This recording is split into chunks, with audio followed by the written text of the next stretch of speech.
O caso do desaparecimento de Raquel Maidens tornou-se uma das histórias mais comentadas na mídia. Uma jovem e bem-sucedida dentista, respeitada em sua comunidade e adorada por seus pacientes, desapareceu sem deixar vestígios de sua casa luxuosa em Brentwood. O que foi deixado para trás foi sua filha de 2 anos, sozinha em uma casa vazia, e sinais perturbadores de uma luta, detalhes que levantam mais perguntas do que respostas. Envolvido em um ar de medo e mistério, surge a pergunta: o que realmente aconteceu a portas fechadas nesta casa aparentemente perfeita? Como alguém que vivia em luxo e aparentava sucesso sob todos os aspectos terminou em uma situação tão perigosa? Família de Raquel Maidens e início de vida.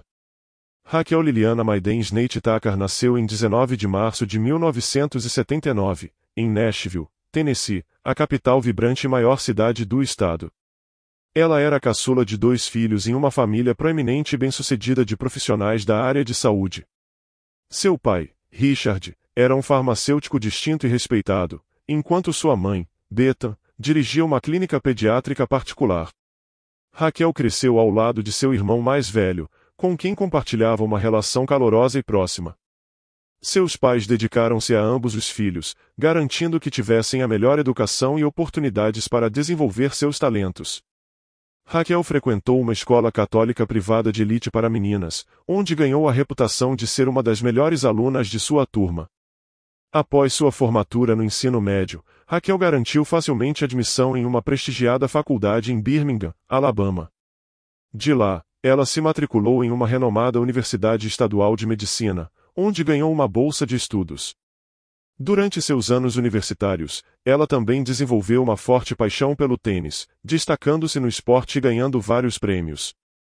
O caminho profissional de Raquel ficou mais claro quando ela optou por se especializar em odontologia. Ela ingressou em uma escola particular de odontologia na Flórida, formando-se com distinção em 2005. Suas impressionantes credenciais a levaram a uma residência no Children's National Medical Center, em Washington, D.C. Durante esse período, Raquel começou a publicar artigos acadêmicos em revistas médicas e a participar de conferências nacionais e internacionais, ganhando reconhecimento como uma jovem profissional de destaque. O início de uma tragédia familiar. Contudo, uma sombra sombria caiu sobre a vida de Raquel em 2004, enquanto ainda era estudante. Seu pai, um farmacêutico conhecido, foi acusado de falsificar receitas e distribuir ilegalmente substâncias controladas. Richard foi preso no trabalho e mantido sob custódia até o julgamento. Tragicamente, ele sofreu um ataque cardíaco e faleceu em sua cela, incapaz de lidar com o estresse e a humilhação das acusações. Os problemas da família Maidens não terminaram aí. Raquel, junto com sua mãe e irmão, encontrou-se sob investigação, suas contas financeiras foram congeladas e a família foi proibida de viajar para fora do país até que a investigação fosse concluída. A investigação se estendeu por mais de 1 ano, com 2 colegas de Richard sendo eventualmente presos. Richard foi postumamente exonerado, e desculpas formais foram estendidas à família. O impacto emocional da morte trágica de seu pai, combinado com a longa investigação e o escândalo público, teve um profundo efeito no bem-estar mental e emocional de Raquel. Ela caiu em uma depressão prolongada, parecendo sobrecarregada e quebrada. Apesar desse período sombrio, alguns anos depois Raquel conseguiu reconstruir sua vida. Ela abriu uma clínica odontológica particular em Brentwood, um subúrbio tranquilo e afluente de Nashville, localizado no condado de Williamson, Tennessee.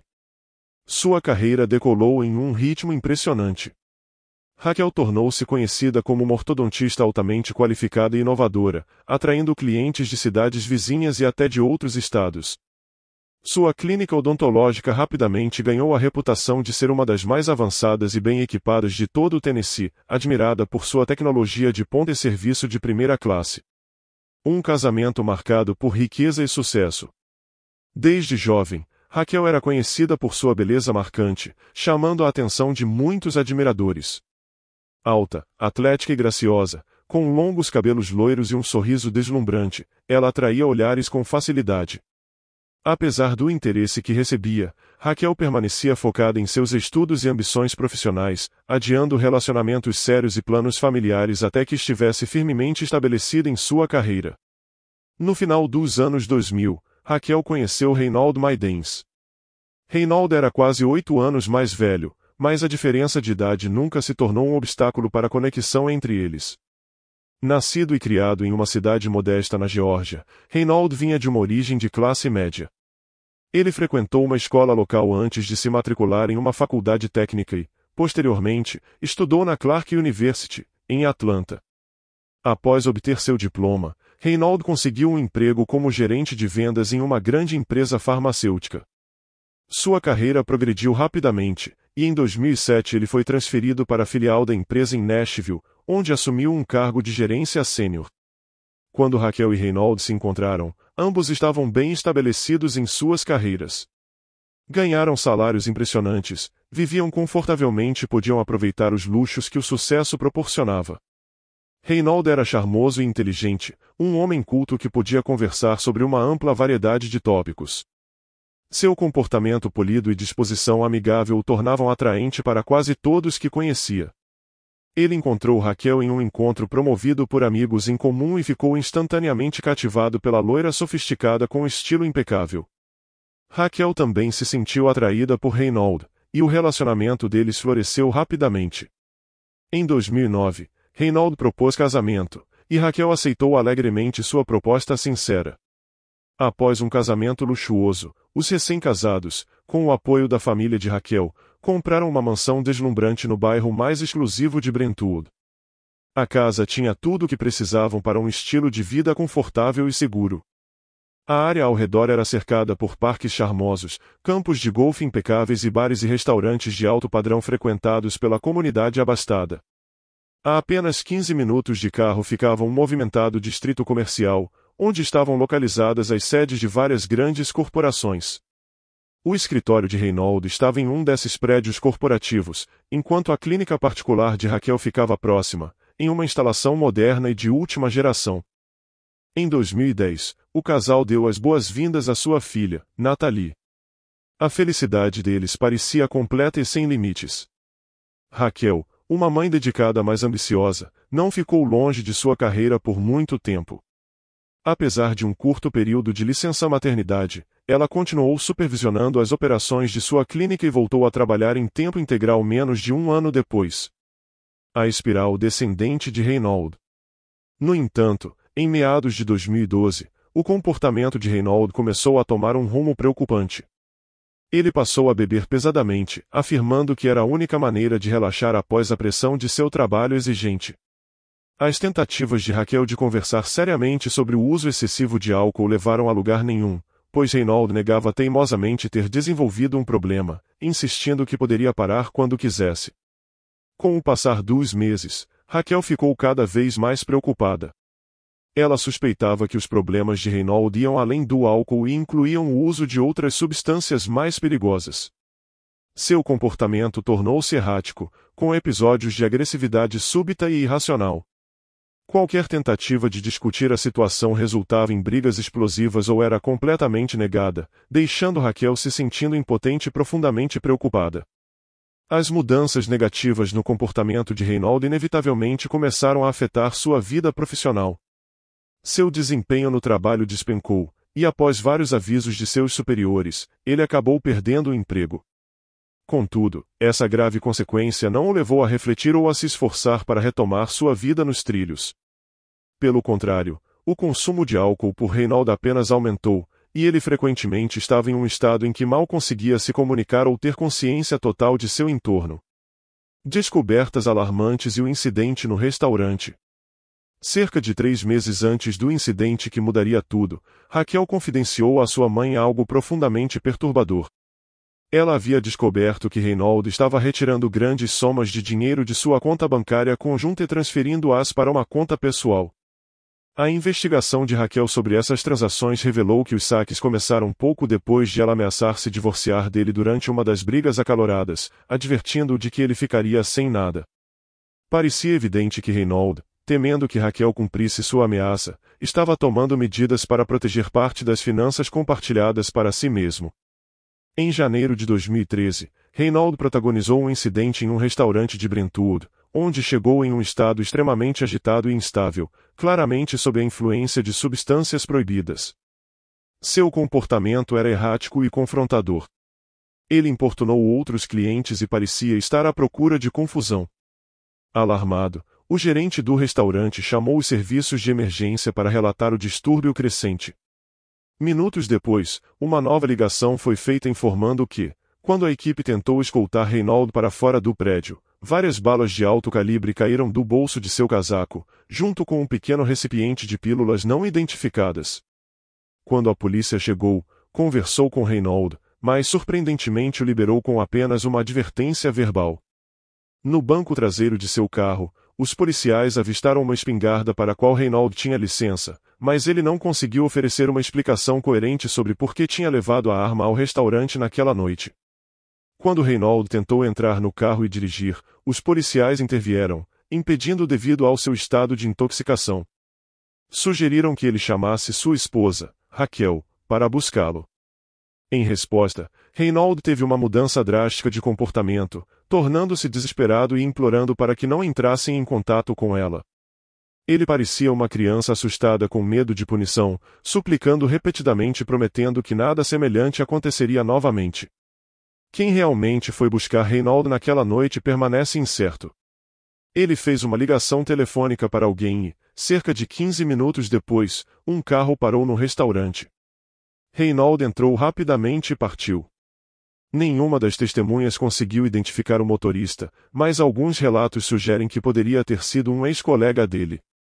A tragédia em abril de 2013. Na noite de 21 de abril de 2013, o Departamento de Polícia de Brentwood recebeu uma ligação angustiante de Bethan, mãe de Raquel. Ela estava preocupada porque não conseguia entrar em contato com sua filha durante todo o dia e temia pela segurança de Raquel e de sua neta. Bethan sabia muito bem sobre os problemas de Reinaldo com álcool e substâncias perigosas, bem como sobre como seu comportamento se tornava imprevisível e perigoso sob sua influência. Ela implorou à polícia que enviasse oficiais à casa de Raquel com urgência, mencionando que Reinaldo estava à beira de um colapso, frequentemente fazendo ameaças alarmantes, incluindo ferir a si mesmo ou a Raquel. Bethan também enfatizou que Nathalie, a neta de apenas 2 anos e meio, provavelmente estava na casa. Os policiais responderam rapidamente e chegaram à residência, mas ninguém atendeu à porta. As cortinas do andar térreo estavam fechadas, impossibilitando ver o interior. No entanto, o som inconfundível de uma criança chorando alto foi ouvido dentro da casa, levantando sérias preocupações quanto à segurança da criança. Os oficiais decidiram forçar a entrada pela porta da garagem. Uma vez dentro, seus chamados não receberam resposta. Seguindo o som da criança em prantos, eles avançaram pela casa. No corredor, encontraram Nathalie sentada no chão, chorando pela mãe. Com sua pouca idade, ela não conseguiu explicar o que havia acontecido, mas o medo e a confusão em seus olhos eram evidentes. Conforme os oficiais avançaram pelo corredor, notaram manchas de sangue em uma das paredes. Seguiram o rastro sombrio que os levou a uma cena horrível na sala de estar. Raquel, com 34 anos, foi encontrada sem vida no chão, e uma espingarda estava jogada em um sofá próximo. Uma investigação posterior revelou que ela sofreu 9 ferimentos por tiros, além de 2 disparos de balas de chumbo em suas costas. Não havia chance de sobrevivência para Raquel após o ataque brutal. O corredor, a entrada, a sala de estar e até a porta do quarto estavam cobertos de sangue, deixando claro que o ato violento havia ocorrido ao longo de várias áreas, com Raquel sendo perseguida e atacada como se fosse um alvo em um campo de tiro. Os eventos após o crime. Após o ataque, o agressor enrolou o corpo de Raquel em um cobertor e tentou limpar as manchas de sangue das paredes e do chão. No entanto, havia muito sangue, e o esforço foi rapidamente abandonado. O suspeito então fugiu da cena. Reinaldo Maidens tornou-se imediatamente o principal e único suspeito do crime, sendo declarado foragido. Felizmente, a criança, embora traumatizada, não sofreu ferimentos físicos. No entanto, o impacto emocional era evidente, pois parecia que ela havia testemunhado todo o ataque, uma experiência aterrorizante para alguém tão jovem. Bethan, devastada e em choque ao receber a notícia, correu para a casa da filha para cuidar da neta. O exclusivo clube residencial onde o crime ocorreu rapidamente foi cercado por policiais. Os oficiais vasculharam o bairro, questionando moradores na esperança de que alguém tivesse visto algo ou pudesse fornecer pistas sobre o paradeiro do suspeito. A busca por Reynolds foi intensa, envolvendo apoio aéreo com helicópteros, já que as autoridades o consideravam extremamente perigoso devido ao seu comportamento instável. Sua foto foi exibida no noticiário da noite, acompanhada de um apelo público por qualquer informação sobre sua localização. A comunidade também foi alertada de que ele poderia estar armado. Uma nota perturbadora. Durante uma busca na casa, os investigadores encontraram uma nota, na verdade, uma carta completa escrita pelo suspeito. Na carta, ele oferecia um pedido de desculpas à sua filha, embora nunca mencionasse explicitamente o que havia feito. Reynolds também expressava gratidão à sogra e aos outros familiares de Raquel, agradecendo pela gentileza e apoio ao longo dos anos. Ele escreveu sobre seu amor e apreço por eles, mas então começou uma longa tirada, alegando que sua esposa havia tornado sua vida insuportável. Ele a descreveu como dominadora desde o início do relacionamento, alegando que ela o havia sistematicamente quebrado e controlado. Reynolds justificou seu vício em álcool e substâncias potentes como sua única maneira de lidar com a pressão, insistindo que sua perda de emprego e dependência eram consequências de estar preso em um casamento com o que ele chamou de uma parceira tirânica. A escrita era errática, por vezes desconexa, e ele frequentemente se repetia. No entanto, a mensagem geral era uma tentativa clara e desesperada de desviar a responsabilidade. A carta também incluía um pedido para que a custódia de sua filha fosse concedida à sogra, que ele acreditava ser uma guardiã amorosa e capaz. Para os investigadores, a carta foi essencialmente uma confissão, deixando poucas dúvidas sobre quem havia cometido o crime.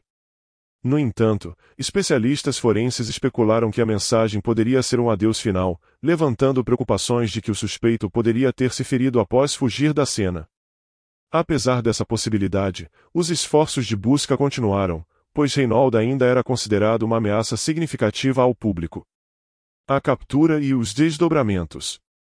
No porta-malas do carro de Reynolds, abandonado perto da casa, os policiais encontraram uma bolsa contendo quase $100.000 em dinheiro.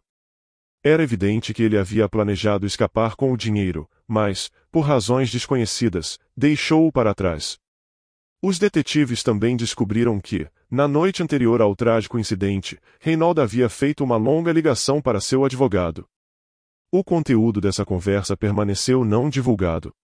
No dia seguinte, enquanto as buscas pelo suspeito continuavam, Reynolds apareceu inesperadamente, saindo do esconderijo. Ele se aproximou dos policiais com as mãos levantadas, expressando disposição para cooperar com a investigação. Sem resistência, ele permitiu ser algemado e escoltado até a delegacia para interrogatório. Imediatamente após sua prisão, Reynolds começou a culpar Raquel por todos os seus infortúnios, alegando que ela o havia submetido a anos de tormento psicológico e humilhação constante. Ele chorou abertamente ao descrever como passou de um executivo corporativo bem-sucedido a um alcoólatra desempregado, tornando-se alvo de zombarias locais. Ele relatou vagar pelas ruas, aterrorizado demais para voltar para casa e enfrentar sua esposa. Histórico de comportamento preocupante. Nos 6 meses anteriores ao incidente, vizinhos haviam registrado várias queixas sobre o comportamento errático e perturbador de Reynolds. Ele era conhecido por abordar estranhos na rua de maneira agressiva, tentando iniciar conflitos. Também havia sido detido várias vezes por dirigir sob influência de álcool ou substâncias controladas, mas, curiosamente, sua carteira de motorista não havia sido suspensa, o que intrigou muitas pessoas. Em março de 2013, Reynolds, em estado de forte embriaguez, colidiu seu carro contra uma estação de transformadores, deixando um bairro inteiro sem energia. Apenas uma semana antes do trágico incidente, vizinhos relataram vê-lo caminhando em sua propriedade com uma espingarda. Em 15 de abril, ele se aproximou de uma casa vizinha com a arma, assustando crianças que brincavam no gramado e seus pais, que chamaram a polícia imediatamente. Reynolds foi preso, mas foi liberado no dia seguinte sem acusações, provavelmente devido ao pagamento de fiança. Revelações durante a investigação. Ex-colegas de Reynolds relataram que seu comportamento começou a mudar drasticamente cerca de 6 meses antes do incidente. Ele frequentemente culpava seus problemas de comportamento por questões familiares e reclamava constantemente de sua esposa. No entanto, ninguém acreditava que Raquel, descrita como refinada e gentil, pudesse ser a figura tirânica que Reynolds retratava. Pouco antes do Ano Novo, Reynolds causou uma cena em um restaurante de alto padrão em um hotel 5 estrelas, onde ele e Raquel estavam jantando. Depois de ficar gravemente embriagado no bar, ele teve um surto violento, arremessando copos e garrafas contra as paredes e gritando ameaças contra Raquel, que tentava levá-lo para casa. Embora o incidente tenha sido abafado na época, rapidamente chegou ao conhecimento dos gerentes de seu emprego, resultando na demissão de Reynolds. Esse não foi o primeiro sinal de alerta relacionado ao seu comportamento. Durante o julgamento, seu ex-empregador admitiu que a dependência de Reynolds em substâncias controladas era um segredo aberto dentro da empresa. Eles haviam oferecido ajuda e opções de tratamento, mas ele recusou todas as ofertas. A investigação também revelou que Reynolds havia mantido contato frequente com uma antiga paixão, Lisa Farley, nos meses anteriores ao crime. Parecia que ele havia desenvolvido fortes sentimentos por ela novamente e havia indícios de que ele planejava fugir com Lisa para começar uma nova vida. Autoridades suspeitaram que ele estava retirando dinheiro da conta conjunta com Raquel para financiar essa fuga. No entanto, não havia evidências de que Lisa soubesse ou estivesse envolvida no crime contra Raquel. Quando os detetives localizaram Lisa para interrogá-la, ela demonstrou choque genuíno ao saber do que Reynolds havia feito. Ela insistiu que Reynolds sempre havia sido gentil e atencioso com ela, e que ele provavelmente agiu em um momento de desespero extremo. Lisa reiterou que Reynolds frequentemente reclamava da pressão e do estresse emocional que dizia sofrer no casamento, insinuando que Raquel poderia tê-lo levado ao ponto de ruptura. Acusações e um julgamento controverso. Reynolds foi acusado de homicídio premeditado contra sua esposa, além de colocar a vida de sua filha em risco por deixá-la na cena do crime. Ele também enfrentou acusações de adulteração de provas, já que tentou limpar as manchas de sangue. Investigadores acreditavam que ele havia envolvido o corpo de Raquel em um cobertor com a intenção de se livrar dele, mas abandonou o plano, possivelmente devido à falta de força física ou medo de ser visto pelos vizinhos. Ele foi mantido sob custódia com uma fiança inicialmente fixada em impressionantes $2 milhões. Reynolds insistia em sua inocência, alegando que Raquel o havia provocado. Em junho de 2013, o advogado de Reynolds conseguiu reduzir a fiança para $700 mil, que Reynolds pagou usando dinheiro da conta compartilhada com Raquel.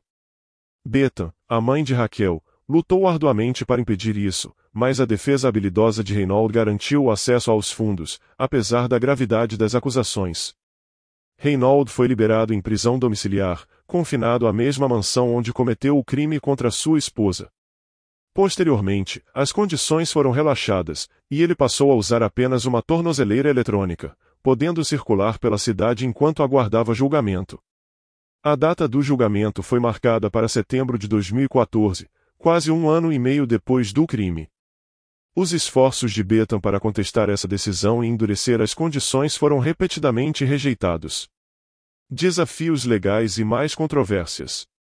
6 meses depois, Bethan conseguiu uma ordem judicial que proibia Reynolds de usar os bens acumulados por sua filha e revogava seu direito de viver na mansão. No entanto, isso não impediu Reynolds de retornar à casa e levar itens de alto valor, como móveis e outros pertences caros. Sua audácia gerou indignação geral, e acusações de desacato ao tribunal foram apresentadas contra ele. Mais uma vez, sua defesa conseguiu que as acusações fossem retiradas, permitindo que Reynolds escapasse de mais problemas legais. Apesar de enfrentar acusações graves, Reynolds continuava a usar o dinheiro de Raquel para cobrir os crescentes custos legais. Bethan e sua família tentaram recuperar ou congelar os fundos, mas não tiveram sucesso. Reynolds frequentemente aparecia nos tribunais com um sorriso presunçoso, dando a impressão de que se sentia intocável. Apesar do histórico de abuso de substâncias e comportamento errático, sua defesa conseguia convencer os juízes de que Reynolds não representava uma ameaça significativa e deveria permanecer em liberdade enquanto aguardava julgamento. Uma nova prisão, julgamento e sentença inesperada. Apesar dos esforços da defesa, Reynolds foi preso novamente em dezembro de 2013. Desta vez, ele foi pego sob a influência de substâncias controladas enquanto tentava invadir a casa de um estranho. Ele falava de maneira incoerente, alternando entre pedidos de ajuda, ameaças e identificando-se falsamente como policial, exigindo que os ocupantes abrissem a porta imediatamente. O incidente foi grave o suficiente para que seus privilégios de fiança fossem revogados, e ele foi mantido sob custódia até o julgamento. Sob a legislação do Tennessee, o conjunto de acusações contra Reynolds poderia resultar na pena de morte. Por um momento, parecia que ele finalmente enfrentaria as consequências de seus atos. No entanto, em meados de setembro de 2014, apenas uma semana antes do início do julgamento, Reynolds surpreendeu a todos ao aceitar um acordo judicial. Ele se declarou culpado de homicídio em segundo grau, adulteração de provas e colocar em risco a vida de sua filha.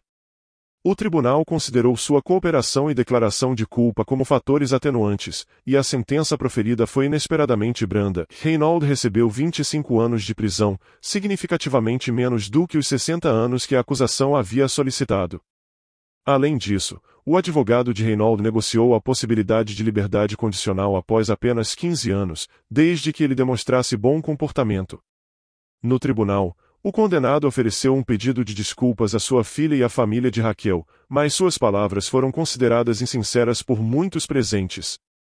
Bethan, mãe de Raquel, viu a decisão do tribunal como um insulto à memória de sua filha e um exemplo de falha do sistema de justiça. Sentindo-se profundamente injustiçada, Bethan fez inúmeras tentativas de apelar da sentença em tribunais superiores, além de participar de várias entrevistas, na esperança de atrair atenção pública para o que considerava um grave erro judicial. A luta de Bethan e o futuro de Natalie. Apesar dos esforços de Bethan, a sentença de Reynolds permaneceu inalterada.